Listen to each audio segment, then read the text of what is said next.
Hola chicos, bienvenidos a su clase de español. Estamos en la semana número 2 y el tema de esta semana son las formas de expresión oral.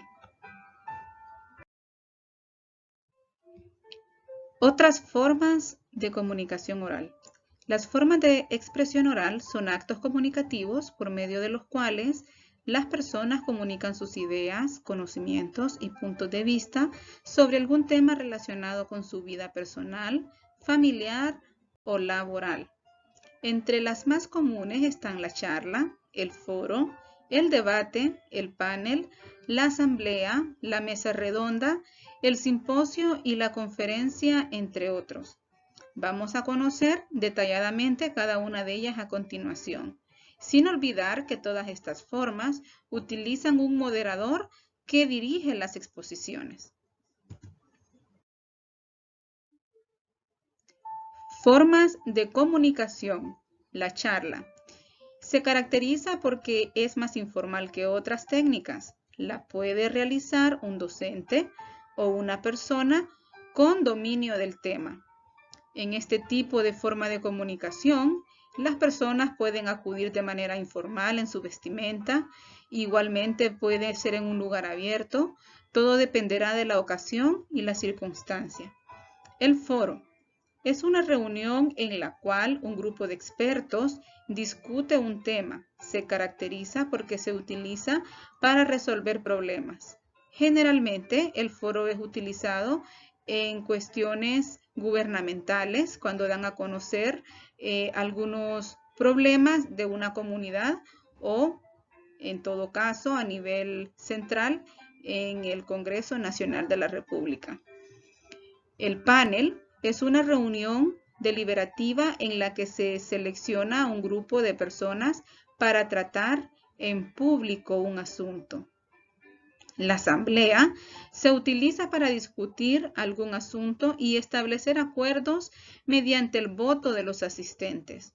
Esto generalmente se da en algunas tomas de decisiones importantes, ya sea a nivel empresarial, también a nivel comunitario, cuando se reúnen los patronatos, o quizás pueda ser también en una tribuna donde se decida algo para el municipio. Generalmente son antecedidos o promovidos por la municipalidad o por el ente gubernamental local. Siguiendo con las otras formas de comunicación, vamos a conocer ahora la conferencia. Se trata de una técnica donde un especialista expone sus opiniones personales a pequeños grupos, tratando de informar o divulgar acontecimientos. Se caracteriza porque estos grupos son definidos, es decir, si es una conferencia específicamente en una empresa, no pueden asistir personas ajenas a la empresa u organización. Si es una conferencia educativa, va específicamente un grupo sobre los que tenga relación al tema que se va a dar en la conferencia. Estas opiniones que se presentan en pequeños grupos se hace de manera formal. Aquí las personas van vestidas más adecuadamente. Ya no es de forma deliberada como por ejemplo en la charla. El simposio es una técnica en la cual un grupo de expertos en un tiempo determinado exponen en forma sucesiva sobre diferentes aspectos de un mismo tema. En el simposio generalmente lo vemos nosotros en los programas televisivos orientados a entretenimiento o quizás educativos, enfocados en algún tema específico. Siempre hay más de 2 expertos en el tema para poder informar de manera más abierta y con varias opiniones el tema que se esté tratando. El debate es una técnica ordenada donde se comparan opiniones distintas sobre un solo tema. Este generalmente se da en la época de elecciones o política, donde están todos los candidatos y ellos discuten diferentes puntos de vista que tiene cada uno sobre preguntas específicas hechas para el debate, donde dan a conocer sus posibles formas de gobierno, ideas que ellos tengan para llevar a cabo. La mesa redonda es una técnica de comunicación entre un grupo pequeño de personas que profundizan en un tema. Aunque generalmente ellos tienen público, el público no interfiere en el desarrollo de los temas en la mesa redonda, solamente sirve de espectador. A veces son transmitidas por televisión. Vamos a pasar ahora a un nuevo tema, el cuento. El cuento moderno significó una innovación, pues se cambió la forma tradicional de narrar. El cuento es un contexto o texto narrativo breve cuyo argumento se fundamenta en un suceso central, algunos hechos complementarios y un marco narrativo que se compone de un narrador, el escenario o ambiente y los personajes. Su estructura comprende introducción, desarrollo y desenlace. Esta es la estructura principal del cuento, donde pueden desarrollarse la idea general y siempre teniendo en cuenta que es breve, o sea, cuando usted comienza un cuento, lo puede terminar porque va a sentir ansiedad, va a sentir que va a querer ver el final. Entonces, cuando usted comience un cuento, va a querer llegar al final, a diferencia de otros textos o libros que son más amplios y más pesados en contenido. El cuento es ligero.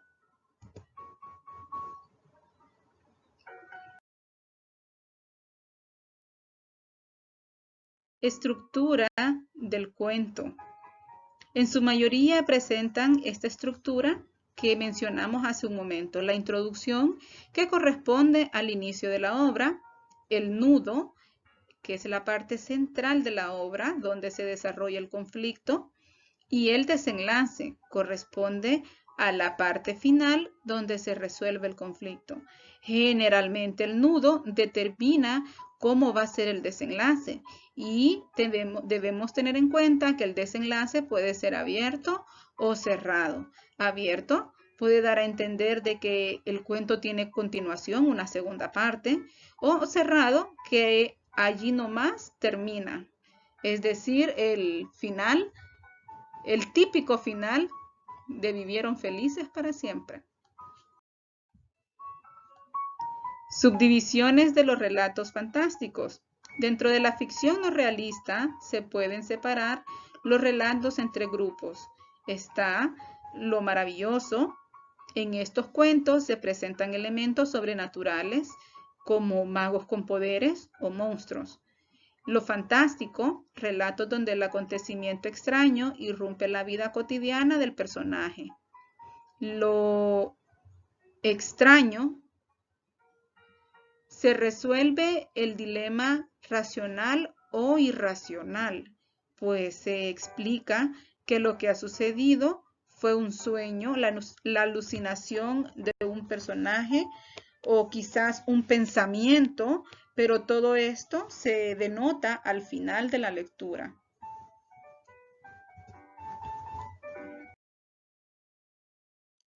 La acentuación.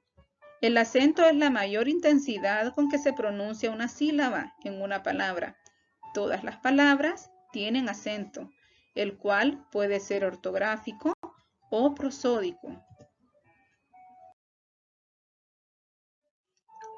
El acento prosódico es la mayor intensidad de la voz con que se pronuncia una de las sílabas al momento de pronunciar una palabra. Ejemplo, partir, suave y grito.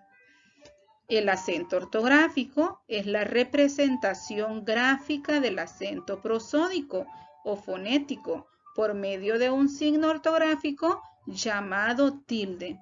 La escritura utiliza en determinados casos este tipo de signo ortográfico que se coloca sobre la sílaba tónica según las normas de acentuación de la lengua española.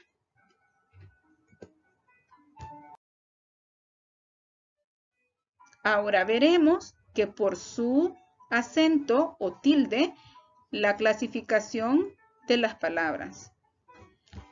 Tenemos en primer lugar las agudas. Son las palabras que tienen mayor fuerza de voz en la última sílaba.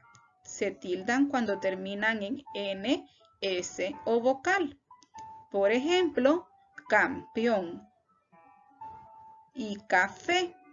A diferencia de rugir, como termina en R y la regla dice que deben terminar en N, S o vocal, vemos que no tiene tilde. Palabras graves o llanas. Son las palabras que tienen la mayor fuerza de voz en la penúltima sílaba. Se tildan cuando no terminan en N, S o vocal. Ejemplos: apóstol, virgen, néctar y Córdoba. Si observamos, solamente apóstol y néctar tienen la tilde. Virgen, como termina en N, Córdoba, como termina en vocal, la letra A, vemos que no están tildadas, porque la regla dice que cuando ellas terminan en vocal, en una N o una S, no debe colocarse la tilde.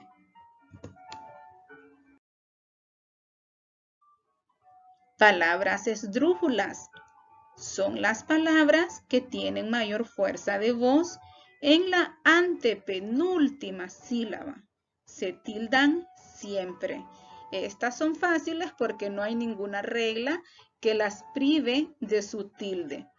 Tenemos los ejemplos: músculo, hipótesis, brújula y parámetro. Incluso la misma palabra esdrújula lleva tilde.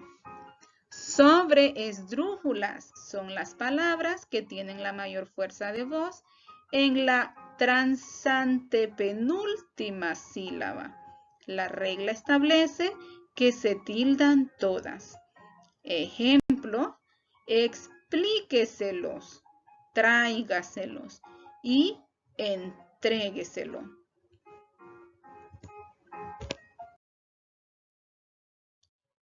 Clasificación siempre de la tilde. La tilde puede ser normativa, diacrítica, tilde también enfática. Son 3 tipos de tilde.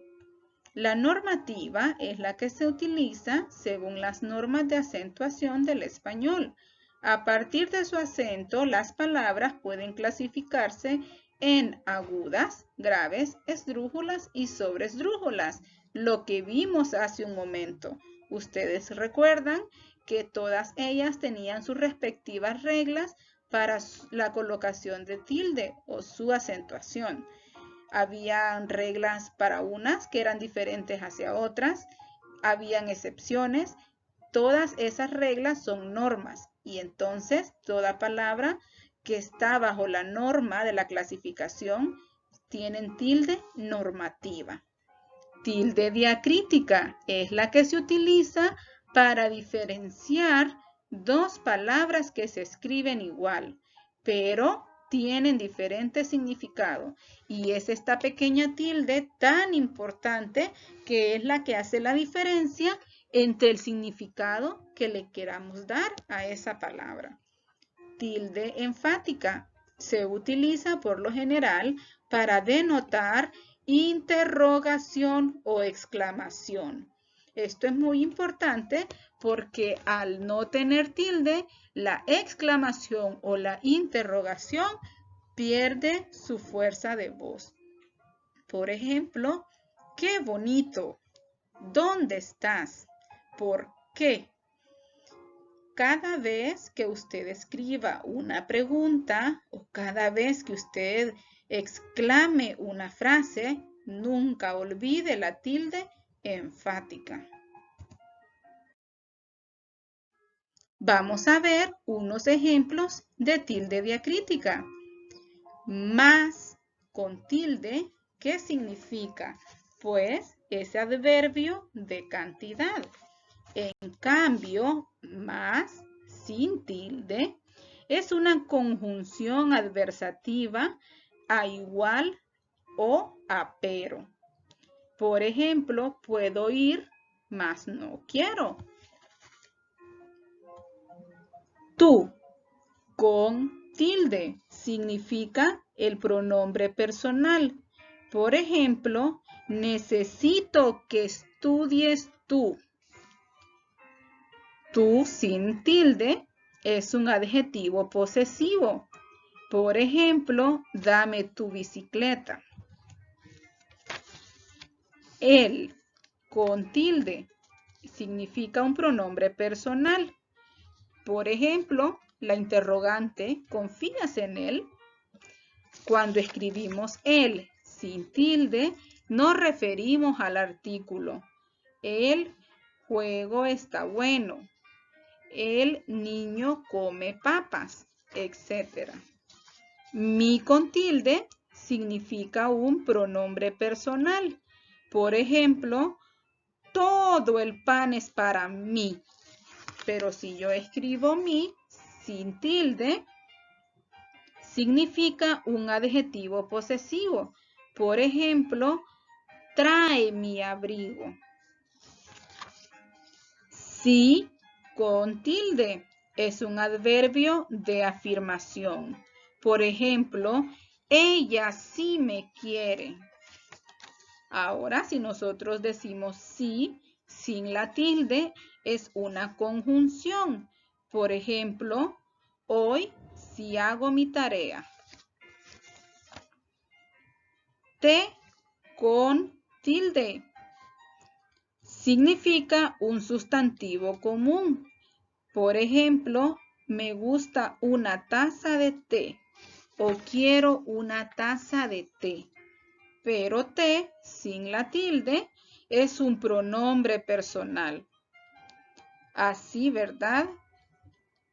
Te lo dije.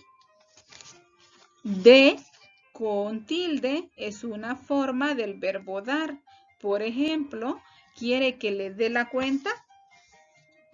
De sin tilde es una preposición. Por ejemplo, Jorge es de Tegucigalpa. Finalmente tenemos sé con tilde. Es una forma del verbo ser y saber. Por ejemplo, yo sé nadar. Sé sin tilde es un pronombre personal y reflexivo. Por ejemplo, Graciela se desmayó. De esta forma hemos visto la función de la tilde diacrítica. Recuerden, chicos, una tilde hace la diferencia. Acento en hiatos. El acento en hiatos dentro de la gramática se distingue entre hiato simple y hiato acentual. Es simple cuando se juntan dos vocales abiertas o dos vocales cerradas iguales. Por ejemplo, Bilbao, Chita. Hiato acentual es el encuentro entre una vocal abierta y una vocal cerrada, o una cerrada con tilde y una abierta. Por ejemplo, panadería y plusvalía. Allí tenemos un recordatorio de cuáles son las vocales abiertas. A, E, O. Vocales cerradas y U. Los hiatos se tildan de la siguiente manera. En aquellos que tienen una vocal abierta y una cerrada tónica, la tilde siempre se ubica en la vocal cerrada. ¿Recuerda cuál era la vocal cerrada? I, U. Veamos a continuación. Leí, I, la ud, caída, raíz, cafeína, egoísmo y oír. En aquellos que tienen una vocal cerrada tónica y una abierta, se tilda la cerrada. Por ejemplo, flúor, días, queríamos, grúa, insinúe, dúo y río. En aquellos con dos vocales abiertas se siguen las reglas generales de acentuación. ¿Recuerdan cuáles eran? Las de la clasificación de las palabras. león, aéreo y boer. Recuerden, chicos, la ortografía no es una moda que cambie según las tendencias. Escribir bien es sinónimo de cultura y educación. Yo espero que ustedes hayan aprendido mucho en esta semana y que pongan en práctica todas las reglas de acentuación, que su ortografía siempre esté correcta. Y muchas gracias por su atención. Hasta luego.